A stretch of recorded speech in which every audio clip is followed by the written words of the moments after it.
আমরা পালাতে জানি না। বিলাসবহুল নকশা ও উচ্চ মূল্যের জন্য আলোচনার কেন্দ্রে থাকা ৩০০ কোটি টাকার বাড়িটি এখন আরও বিতর্কিত। এই বাড়ির মালিক মাহতাবুর রহমান নাসির।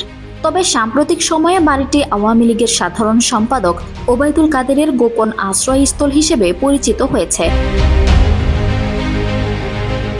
৫ আগস্ট সরকার পরিবর্তনের পর গুঞ্জন ছড়ায় যে ওবায়দুল কাদের সেখানে আত্মগোপনে ছিলেন। কিছু সময় পর একাধিক সূত্র থেকে খবর পাওয়া যায় যে সুযোগ বুঝে সেখান থেকে পালিয়ে গিয়েছেন কাদের।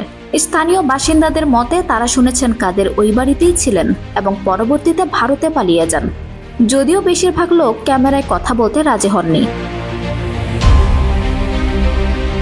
একজন এলাকাবাসী জানান, আমরা শুনেছি আওয়ামী লীগের সাধারণ সম্পাদক ওবায়দুল কাদের ৩০০ কোটি টাকার বাড়িতে ছিলেন।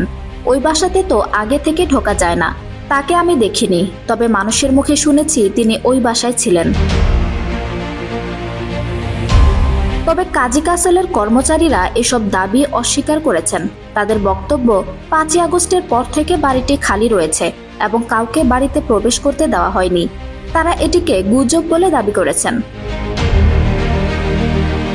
একজন নিরাপত্তা কর্মী বলেন, ৫ আগস্টে আমি এখানে ডিউটিতে ছিলাম। অনেক মানুষ এসেছিলেন হামলা করতে।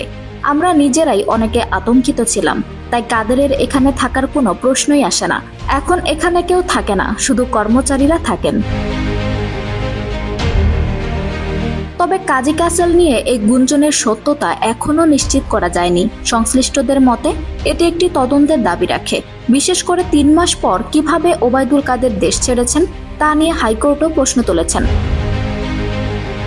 আঞ্জুম হক আরবি, আমার সংবাদ।